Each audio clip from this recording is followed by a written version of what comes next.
चांद हमारी पृथ्वी से 3,84,000 किलोमीटर दूर एक ऐसी दुनिया जहां अनेकों रहस्य दफन पड़े हैं।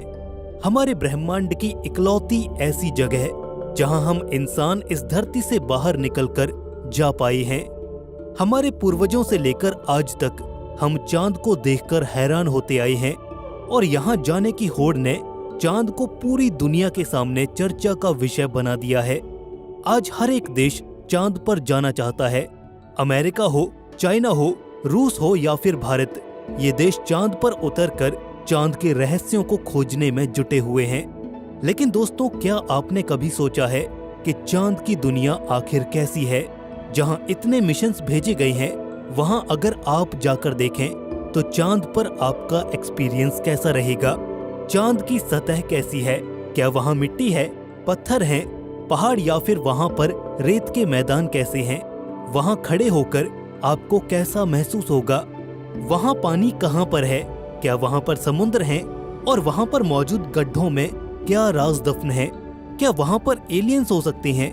इन सब सवालों के उत्तर आज हम इस वीडियो में जानेंगे। आज हम धरती से चांद तक का सफर तय करेंगे। लेकिन इस अनोखे सफर की शुरुआत करने से पहले आप हमारे चैनल को सब्सक्राइब जरूर से कर लीजिए।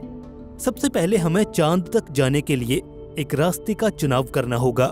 क्या हम भारत के चंद्रयान 3 की तरह 43 दिनों में चांद तक पहुंचना चाहते हैं, या फिर अमेरिका के अपोलो 11 की तरह 3 से 4 दिनों में चांद पर जाना चाहते हैं? ऑब्वियसली हम 3 से 4 दिनों का सफर ही चुनेंगे, क्योंकि कोई भी स्पेस कैप्सूल में इतनी छोटी सी जगह में 40 दिन गुजारना नहीं चाहेगा। 3 से 4 दिन में हम चांद की सतह पर होंगे और हम ऐतिहासिक जगह ट्रैंक्विलिटी बेस पर उतरना चाहेंगे, जहां पर पहला मैन्ड मून मिशन उतारा गया था। लैंड होते ही हमारे सामने एक पूरा ऐसा जहां होगा जहां के चप्पे चप्पे को हम देखना चाहेंगे।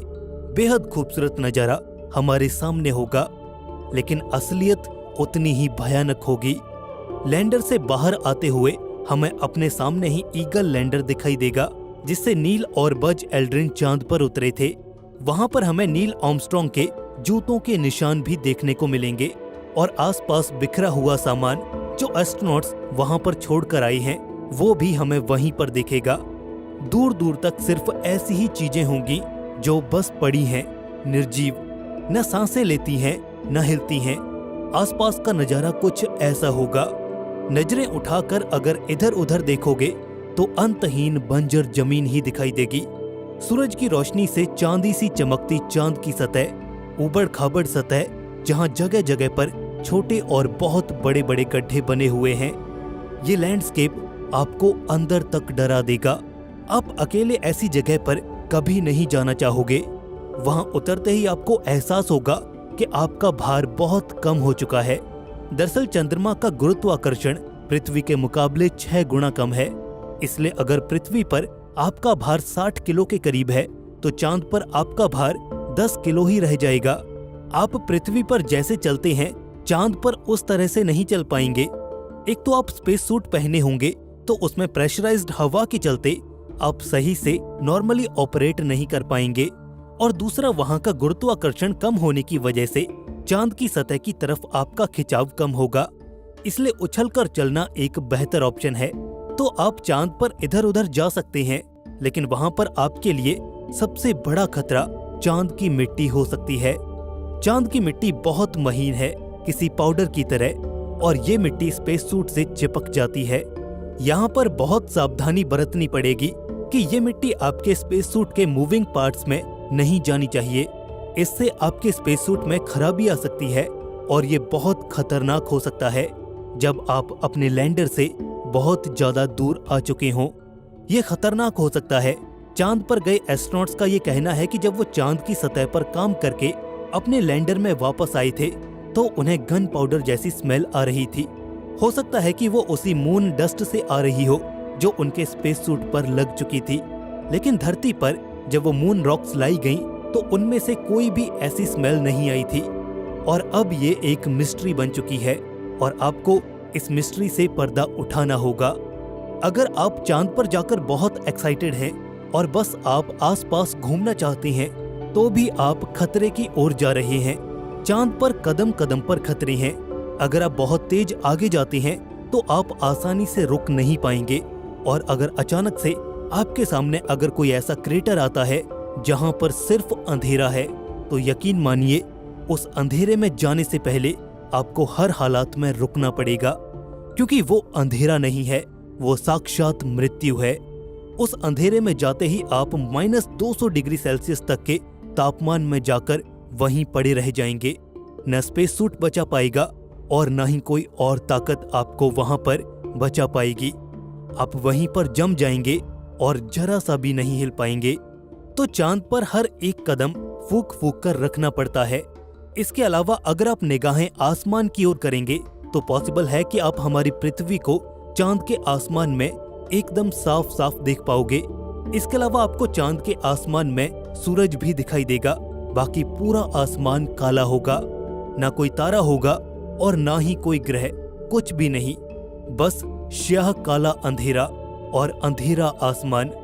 ऊपर देखकर आप धरती को देखकर खुश हो सकते हैं और शुक्रिया कर सकते हैं कि इंसानियत धरती जैसे ग्रह पर रहती है, और बाकी काले आसमान को देखकर डर और बोरियत का एहसास कर सकते हैं। चांद का आसमान काला इसलिए है क्योंकि चांद पर कोई एटमॉस्फेयर नहीं है जहां से लाइट रिफ्लेक्ट या रिफ्रैक्ट हो सके, जैसा पृथ्वी पर अक्सर होता है। लेकिन चांद का भयानक आसमान सिर्फ आपको डराएगा नहीं, बल्कि वो एक बड़ी मुसीबत भी बन सकता है। क्या आप जानते हैं कि चांद पर इतने गड्ढे क्यों हैं?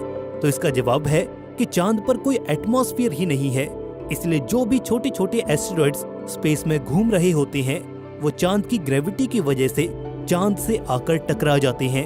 एटमॉस्फेयर न होने की वजह से वो सीधा इसकी सतह तक पहुंच जाते हैं, जबकि पृथ्वी पर एटमॉस्फेयर की वजह से कोई भी एस्टेरॉइड सतह से पहुंचने से पहले ही जलकर नष्ट हो जाते हैं। लेकिन चांद पर हमारे पास ऐसा कोई भी सुरक्षा कवच नहीं है, इसीलिए चांद पर ये एस्टेरॉइड्स किसी भी एस्ट्रोनॉट के लिए सबसे बड़ा खतरा बन सकते हैं। कोई नहीं जानता कि कब कौन सा एस्टेरॉइड आकर हमसे टकरा जाए। आप बस ये समझिए कि चांद हर तरह से, हर तरफ से आपकी जान लेने की कोशिश करेगा, और आपको हर कोशिश करनी है वहां पर जिंदा रहने की। चांद पर जाना मिशन तो है, लेकिन असल में ये एक जंग होती है नेचर और इंसान के बीच में, जहां कभी नेचर जीत जाता है तो कभी इंसान।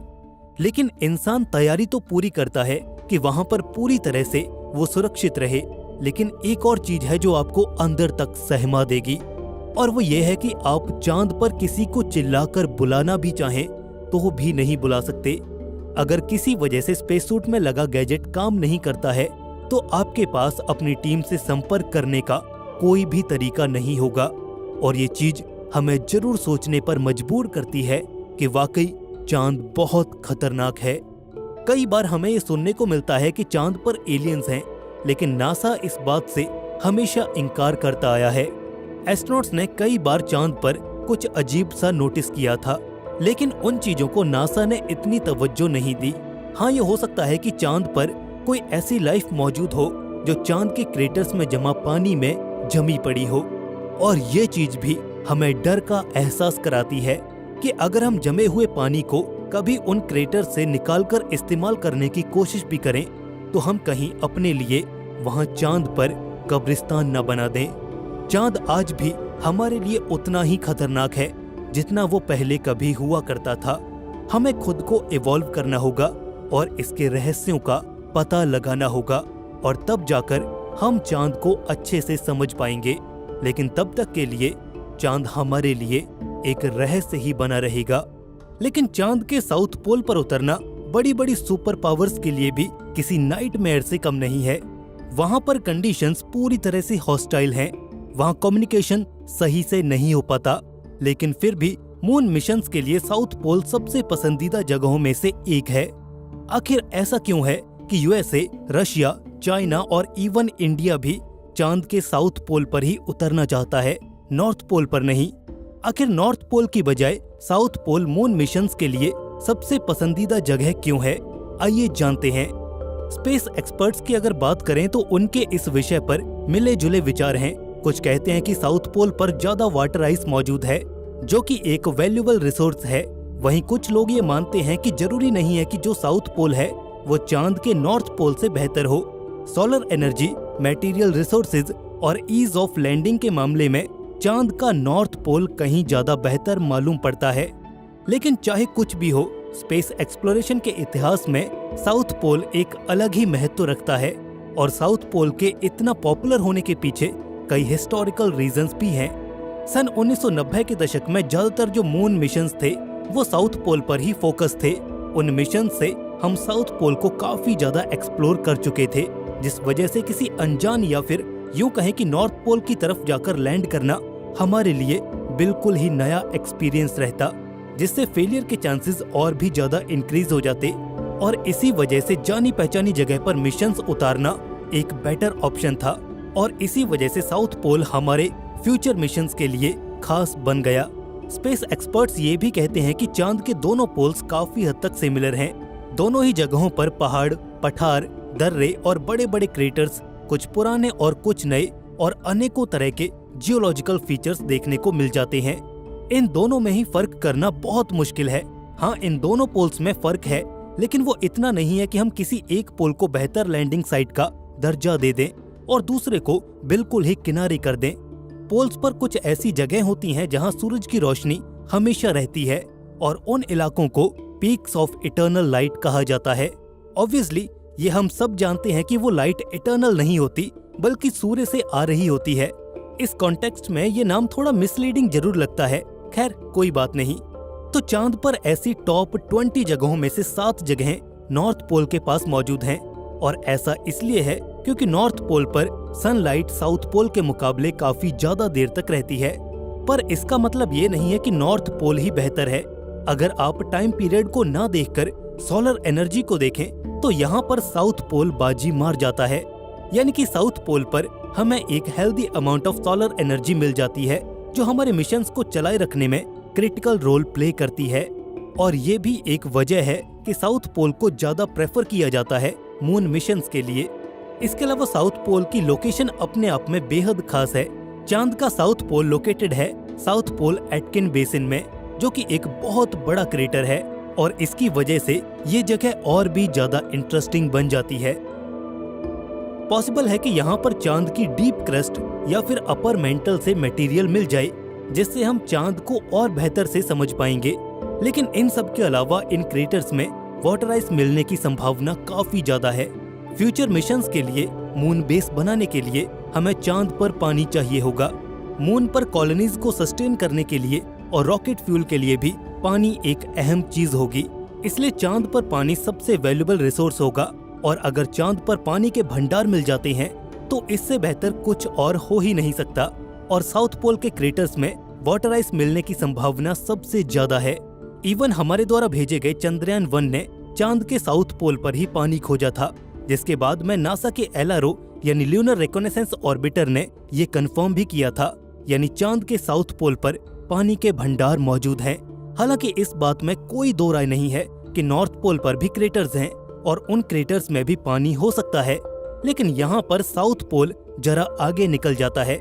अगर साउथ पोल और नॉर्थ पोल में पानी का रेशो देखें तो वो 1.25:1 है, यानी साउथ पोल पर पानी ज्यादा मात्रा में है।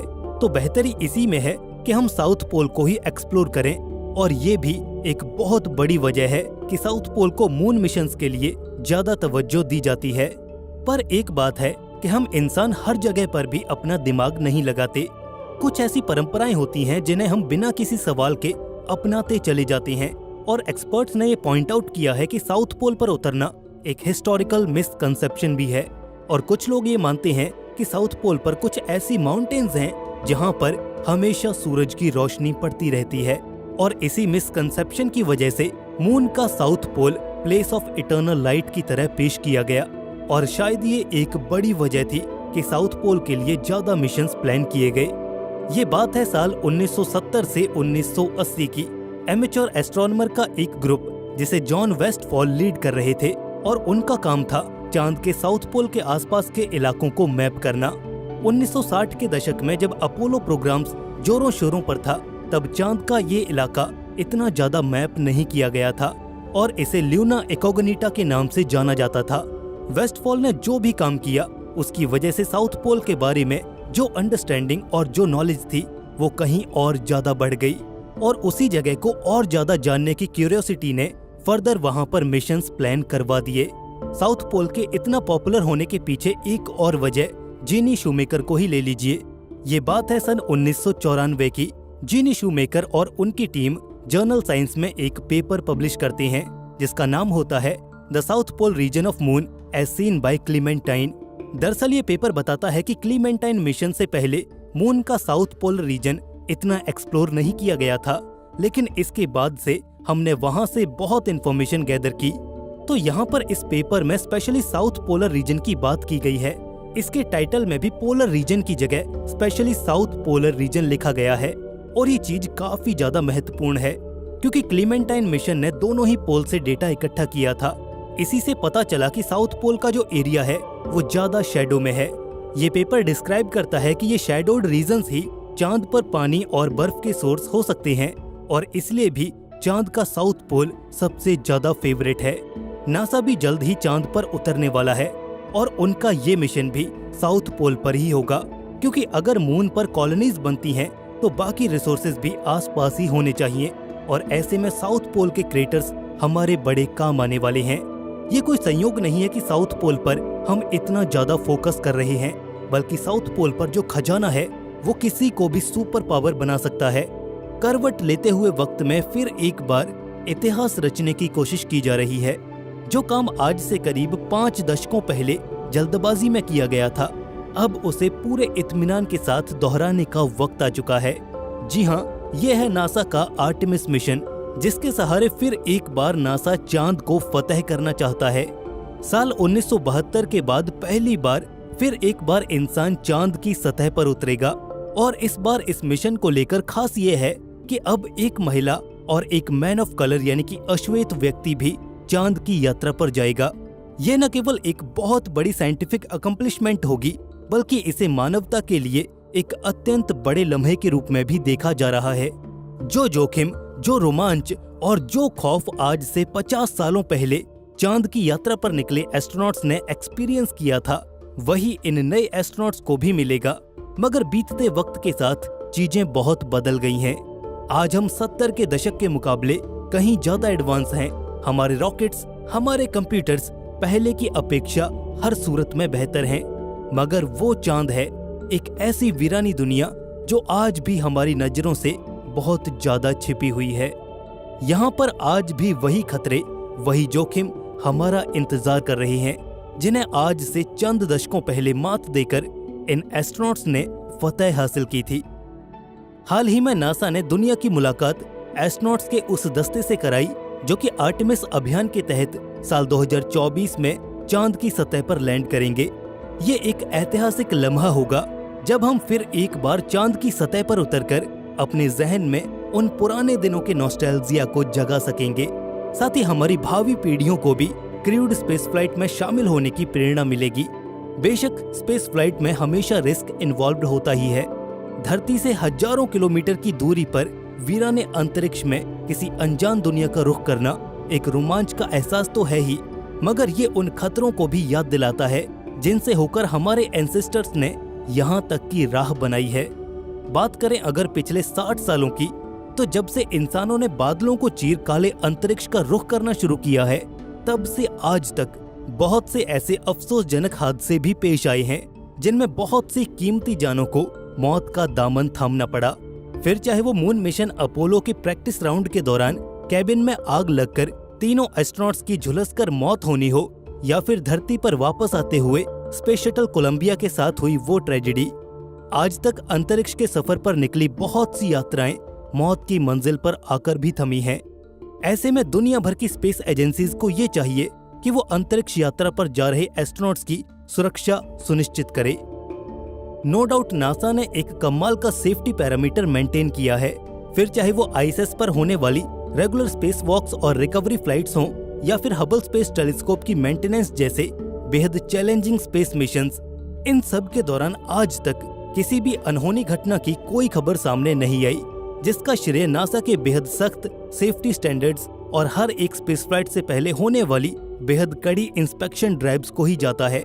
मगर इसका मतलब ये नहीं है कि आज तक नासा में काम कर रहे वैज्ञानिक और इंजीनियर से कोई गलती नहीं हुई है।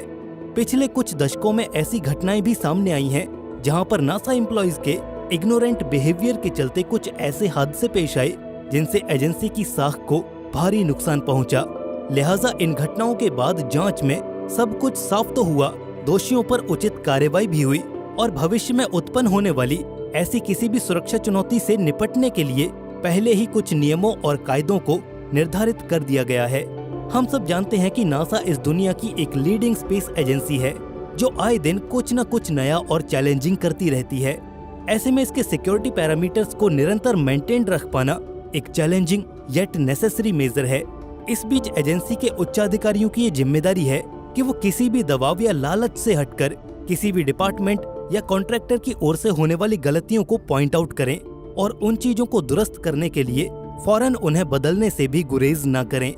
इतिहास में एक नहीं बल्कि कई बार ऐसा हो चुका है जब एक मामूली सी गलती के चलते पूरा का पूरा स्पेस मिशन बर्बाद होकर रह गया। नतीजतन स्पेसक्राफ्ट के डैमेज होने के साथ ही उसमें सवार एस्ट्रोनॉट्स को भी एक दर्दनाक मौत मरना पड़ा। ये किस्सा है साल 1967 का। अभी नासा को बने ठीक से 10 साल भी पूरे नहीं हुए थे कि इसने अपने इतिहास का एक बड़ा हादसा देखा।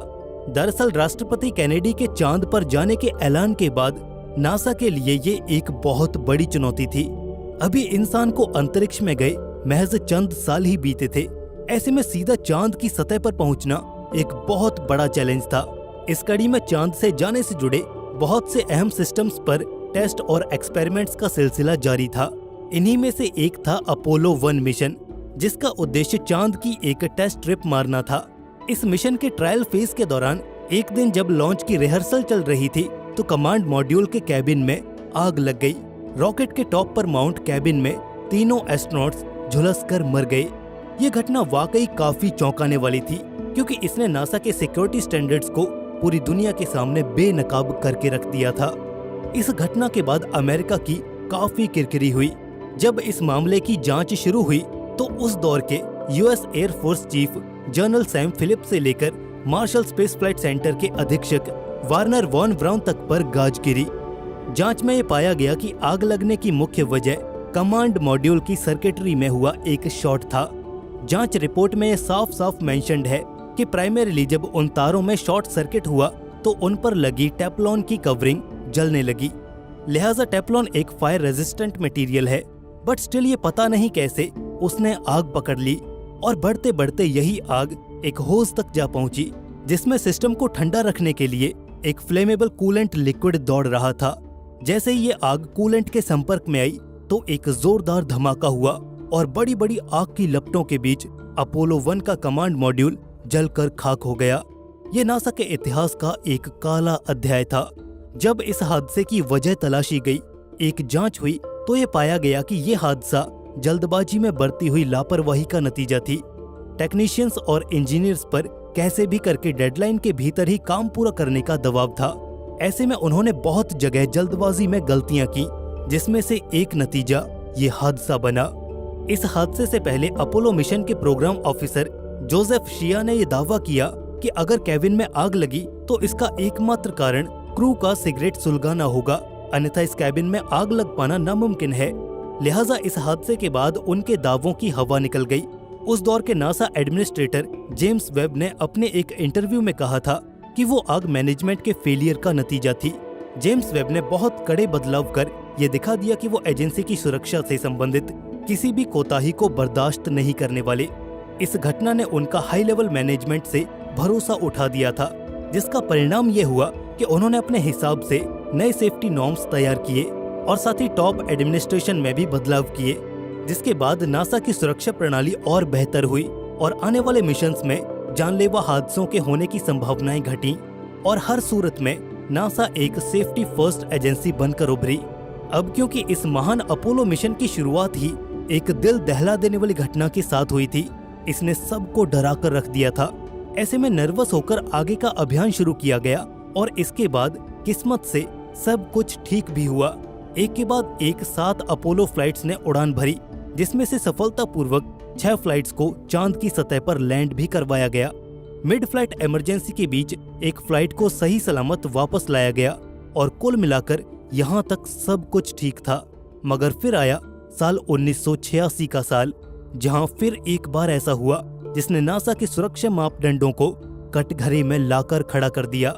जी हां, ये था साल 1986 में हुआ चैलेंजर स्पेस शटल डिजास्टर, जिसमें लॉन्च के महज 73 सेकंड के बाद ही स्पेस शटल हवा में फट गया। नतीजतन इसमें सवार 7 एस्ट्रोनॉट्स एक दर्दनाक मौत मारे गए और फिर एक बार दुनिया ने नासा को घूरती हुई निगाहों से देखना शुरू कर दिया। इस हादसे के बाद भी दुनिया में नासा की किरकिरी हुई, जिसके बाद फिर एक बार नासा ने अपने सेफ्टी पैरामीटर्स को खंगालना शुरू किया। इस हादसे के बाद बैठी जांच ने यह पाया कि यह घटना भी एक मानवीय भूल का ही परिणाम थी।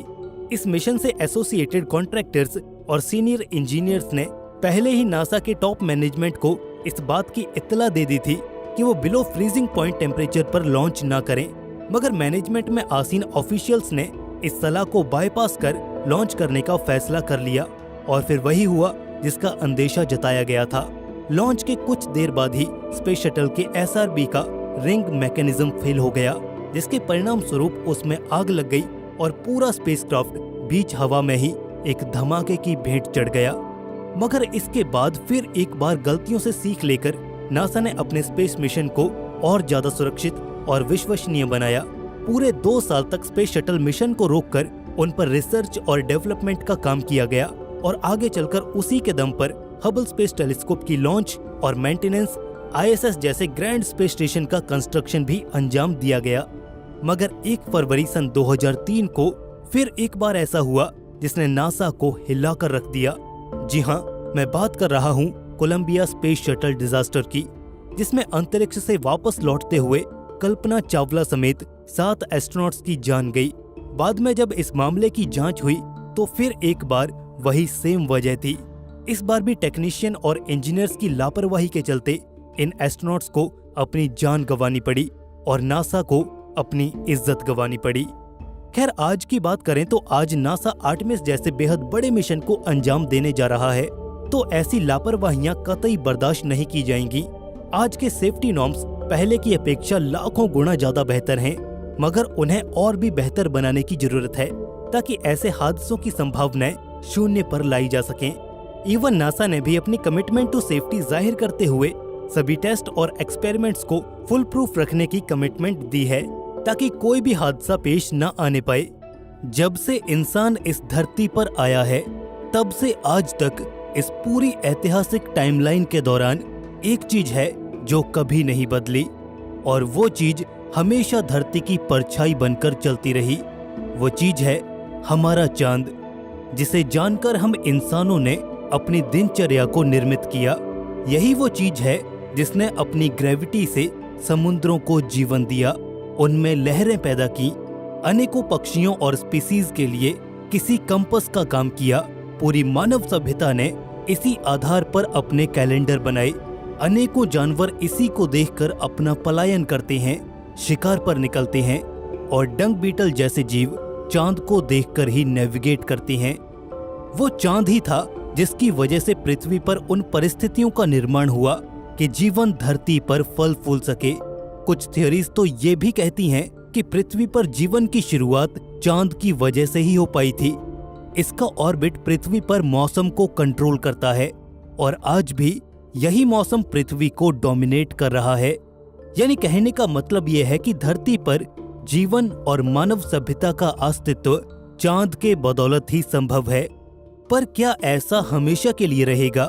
क्योंकि चांद हमारी पृथ्वी से लगातार दूर जा रहा है और हम कुछ भी नहीं कर सकते। चांद हमारी अर्थ के अराउंड एक बेहद ही प्रिसाइज ऑर्बिट में घूमता है। ये अपनी एक्सिस पर एक चक्कर ठीक उतने ही समय में लगाता है जितने समय में ये पृथ्वी का एक ऑर्बिट पूरा करता है, और इसी वजह से हम चांद के सिर्फ एक हिस्से को ही देख पाते हैं। यानी कि मून हमारी अर्थ से टाइडली लॉक्ड है। अपोलो मिशंस के दौरान चांद पर हमने कई रेट्रो रिफ्लेक्टर्स छोड़े थे। जब वैज्ञानिकों ने उन पर लेजर्स को फायर किया और रिफ्लेक्टेड लेजर्स पर जब स्टडी की गई तो हमें पता चला कि चांद तो हमसे दूर होता जा रहा है, और इस प्रोसेस को ल्यूनर रिसेशन कहा जाता है। बढ़ती टेक्नोलॉजी के साथ वैज्ञानिकों ने एकदम प्रिसाइज और पिन पॉइंट एक्यूरेसी के साथ ये पता लगा लिया है कि ये कितनी तेजी से हमसे दूर होता जा रहा है 3.8 सेंटीमीटर हर साल। जी हाँ, यही स्पीड है चांद की। फिलहाल ये स्पीड देखने में बहुत कम लग सकती है, लेकिन एक बड़े टाइम स्केल पर इसका असर बहुत बड़ा हो जाता है और आप यकीन नहीं करेंगे कि चांद के दूर हो जाने में कहीं ना कहीं आप, मैं और हम सब भी जिम्मेदार हैं। तो आज के इस वीडियो में हम यही जानेंगे कि चांद हमसे दूर क्यों भाग रहा है, इसमें हमारी क्या भूमिका है और क्या हमें इससे कोई फर्क पड़ेगा। ज्वार भाटा, ये सब टाइड्स का खेल है जिसे अक्सर हम ज्वार भाटा कहते हैं। डेविड वेल्थम, जो कि जियोफिजिक्स के प्रोफेसर हैं, उन्होंने इस अर्थ मून रिलेशनशिप को गहराई से स्टडी किया है। तो चलिए आपको आसान भाषा में इस पूरी प्रोसेस को समझाते हैं। हमें पता है कि अर्थ अपनी एक्सिस पर रोटेट करती है और मून भी अर्थ को ऑर्बिट करता है। चांद अपनी ग्रेविटी से पृथ्वी के महासागरों को अपनी ओर खींचता है, जिससे समुद्रों में हाई और लो टाइड्स बनती हैं। दरअसल ये टाइड्स समुद्र में एक तरह का पानी का उभार होता है जो चांद की ग्रेविटी की वजह से पैदा होता है। अब ये उभार तो चांद की ग्रेविटी की वजह से बन जाता है, लेकिन धरती अपनी एक्सिस पर काफी ज्यादा स्पीड से घूमती है और उस समुद्री उभार का बेस, जो कि समुद्र की सतह पर है, वो भी पृथ्वी के साथ ही घूमता है। तो वो उभार हमेशा पृथ्वी की स्पीड की वजह से चांद से आगे ही रहता है और चांद उस टाइड को पीछे से अपनी ओर खींचने का प्रयास करता है। इसी वजह से धरती की सरफेस और ओशंस के पानी में एक जबरदस्त फ्रिक्शन देखने को मिलता है और धरती की कुछ रोटेशनल एनर्जी इसमें खत्म हो जाती है। धरती अपनी एक्सिस पर धीमी हो जाती है और चांद को इससे एनर्जी गेन होती है। क्योंकि पूरे सिस्टम का मोमेंटम कंजर्व रहना चाहिए, इसीलिए चांद अपनी ऑर्बिट में थोड़ा दूर खिसक जाता है और इस तरह से चांद हमसे दूर चला जाता है। तो यह है पूरी प्रोसेस जिसकी वजह से चांद हमसे दूर जाता जा रहा है। लेकिन ये पूरी प्रोसेस सिर्फ यहीं पर खत्म नहीं होती। इसका दूसरा पहलू और भी ज्यादा हैरान करने वाला है। जैसा कि हमने देखा कि चांद तो दूर जा ही रहा है, पर धरती भी अपनी एक्सिस पर धीमी गति से घूम रही है, जिसका मतलब ये हुआ कि धरती पर दिन की लंबाई लगातार बढ़ती जा रही है। वैज्ञानिकों के अनुसार 1600 के बाद से हमारी धरती पर दिन की लंबाई हर सदी 1.09 मिलीसेकंड तक बढ़ जाती है। कुछ और एस्टिमेट्स ये कहते हैं कि ये आंकड़ा 1.78 मिलीसेकंड्स पर सेंचुरी है, यानी कि हर एक सदी में दिन 1.78 मिलीसेकंड बड़ा होता जा रहा है। अगेन ये टाइम आपको बहुत कम लगेगा, लेकिन अगर आप इसे एक बड़े टाइम स्केल पर देखेंगे तो आपको तस्वीर एकदम साफ दिखाई देगी। हमारी धरती का जन्म करीब 4.5 अरब साल पहले हुआ था। अनुमान के मुताबिक सौरमंडल के बनने के करीब 50 मिलियन साल बाद पृथ्वी को हमारा चांद मिला, एक भयानक टकराव के बाद। मंगल ग्रह के आकार का थिया नाम का एक ग्रह पृथ्वी से आकर टकरा जाता है, जिससे हमारे चांद का निर्माण होता है। और जियोलॉजिकल एविडेंसेस ये बात साफ करते हैं कि धरती पर और चांद पर एक ही जैसी चट्टानें पाई गई हैं, जिससे ये पता चलता है कि इतिहास में धरती और चांद बहुत पास थे। आज की अगर बात करें तो चांद हमसे 3,84,400 किलोमीटर दूर है, लेकिन स्टडीज से हमें ये पता चला है कि 3.2 अरब साल पहले जब धरती पर टेक्टोनिक प्लेट्स ने चलना शुरू ही किया था, तब चांद धरती से सिर्फ 2,70,000 किलोमीटर दूर था, आज की दूरी का करीब 70%। वहीं दूसरी ओर जहां आज धरती पर एक दिन 24 घंटों का होता है, लेकिन उस समय उन 24 घंटों में 2 बार सनसेट और सनराइज होता था। उस समय दिन और रात इतनी जल्दी होते थे कि दिन और रात का तापमान लगभग एक ही जैसा होता था। सूरज के ढलने के बाद एनवायरनमेंट और जमीन को अपना तापमान कम करने का मौका ही नहीं मिल पाता था कि दोबारा से दिन हो जाता। और वैज्ञानिक मानते हैं कि इसी चीज ने धरती पर फोटोसिंथेटिक ऑर्गेनिजम्स की बायोकेमिस्ट्री पर एक गहरा असर डाला था। स्टडीज के दौरान एक और हैरान करने वाली बात ये सामने आई कि ल्यूनर रिसेशन की speed through out the history एक जैसी नहीं रही, यानी कि कभी तो चांद धीमे से दूर गया और कभी बहुत तेजी से। करीब 550 से 625 मिलियन साल के पीरियड के दौरान चांद हमसे हर साल 7 सेंटीमीटर दूर जाता रहा। खैर अभी ये स्पीड 3.8 सेंटीमीटर के करीब है। थ्रू आउट द हिस्ट्री ऐसा ही होता आया है और इन फ्यूचर भी ऐसा ही होगा। दरअसल अभी हम जिस पीरियड में हैं उसमें rate of recession unusually high है, क्योंकि आज की स्पीड से अगर चांद पृथ्वी से दूर जा रहा होता तो उसके बनने के बाद से आज तक का डिस्टेंस ये महज 1.5 अरब साल में ही पूरा कर लेता। लेकिन हमें पता है कि चांद 4.5 अरब साल से है, जिससे ये पता चलता है कि इतिहास में ये स्पीड बहुत कम रही होगी। लेकिन इसकी स्पीड के कम ज्यादा होने के पीछे की वजह क्या है? The Atlantic ocean. वैज्ञानिक मानते हैं कि आज के समय धरती पर टाइडल ड्रैग 3 गुना बढ़ चुका है। पहले ये इतना ज्यादा कभी नहीं हुआ था और इसका सीधा कारण है the size of Atlantic ocean. Studies में ये पता चला है कि धरती पर महाद्वीपों की कॉन्फ़िगरेशन कुछ इस प्रकार है कि नॉर्थ अटलांटिक ओशियन का बेसिन एकदम सही प्रोपोर्शन में है कि वो एक रेजोनेंस इफेक्ट जनरेट कर पाए। इस ओशन में मौजूद पानी उसी रेट से आगे पीछे जाता है जिस रेट से यहाँ पर टाइड्स बनती हैं और इसी से एक रेजोनेंस इफेक्ट जनरेट होता है। नॉर्मल टाइड के बजाय बड़ी टाइड्स बनने लगती हैं। बड़ी टाइड्स मतलब ज्यादा ड्रैग। इससे पृथ्वी तेजी से स्लो होगी और इसका असर ये होगा कि चांद तेजी से पीछे जाएगा। अगर नॉर्थ अटलांटिक ओशन थोड़ा ज्यादा बड़ा या थोड़ा छोटा होता तो हमें ये अनयूजुअल स्पीड न देखने को मिलती। अगर आप कुछ मिलियन साल पहले टाइडल स्ट्रेंथ देखेंगे तो वो इतनी नहीं थी, क्योंकि उस समय कॉन्टिनेंट्स की पोजीशन कुछ और थी।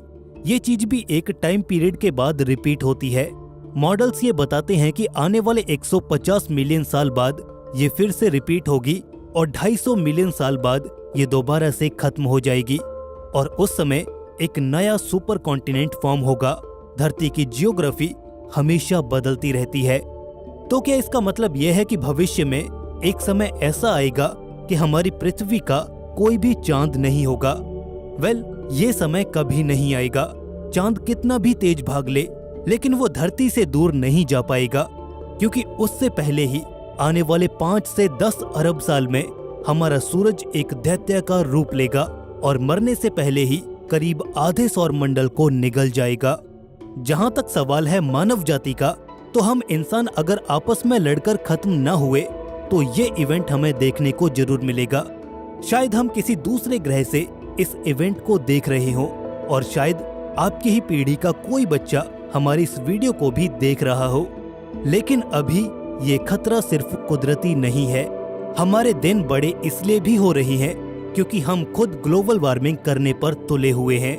हमें पता है कि धरती पर मौजूद पानी का ज्यादातर हिस्सा ग्लेशियर्स के रूप में जमा हुआ है, लेकिन क्लाइमेट चेंज, ग्लोबल वार्मिंग और हमारी एक्टिविटीज की वजह से ग्लेशियर्स लगातार पिघल रहे हैं। समुद्रों में पानी की मात्रा लगातार बढ़ती जा रही है, जिससे टाइड्स और भी ज्यादा बड़ी होती जा रही हैं और धरती और भी ज्यादा ड्रैग महसूस कर रही है और इसकी स्पिन और भी ज्यादा स्लो होती जा रही है। करीब 600 से 900 मिलियन साल पहले जब धरती पर आइस एज थी, धरती एक स्नोबॉल बनी हुई थी, तब कोई भी टाइड्स धरती पर देखने को नहीं मिलती थी, जिसकी वजह से ड्रैग बहुत कम था और उस स्पेसिफिक पीरियड में ल्यूनर रिसेशन ड्रामेटिकली स्लो हो गया था, जिससे पता चलता है कि कहीं न कहीं इसके लिए हम भी जिम्मेवार हैं। ग्लोबल वार्मिंग सिर्फ हमारे प्लेनेट को ही गर्म नहीं कर रहा, बल्कि उसका असर हमारी सोच से कहीं ज्यादा है। खैर, चांद तो आखिरी समय तक धरती के साथ बना रहेगा। भले ही ये दूर जा रहा है, लेकिन ये कभी दूर नहीं जा पाएगा। पर हमें जरूर ये समझना होगा कि हमारी एक्टिविटीज का रिजल्ट सिर्फ हमें नहीं, बल्कि हमारी आने वाली पीढ़ियों को भी भुगतना होगा। लेकिन एक रिसर्च में ये पाया गया है कि ल्यूनर डस्ट हमारी पृथ्वी पर ग्लोबल वार्मिंग की प्रॉब्लम को सॉल्व कर सकती है।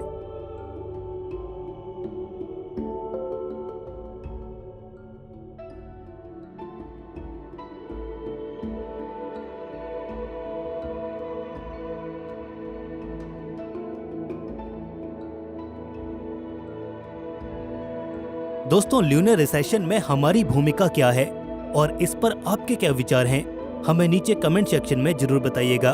दोस्तों, अगर आपको ये वीडियो पसंद आया तो लाइक और दोस्तों में शेयर जरूर कीजिए। ऐसे ही इन्फॉर्मेटिव वीडियोस के लिए चैनल को सब्सक्राइब करके बेल नोटिफिकेशन इनेबल जरूर कर लें। दोस्तों, जल्द मिलेंगे ऐसे ही एक और नए इन्फॉर्मेटिव वीडियो के साथ। तब तक के लिए स्टे क्यूरियस, बी हैप्पी। नमस्कार।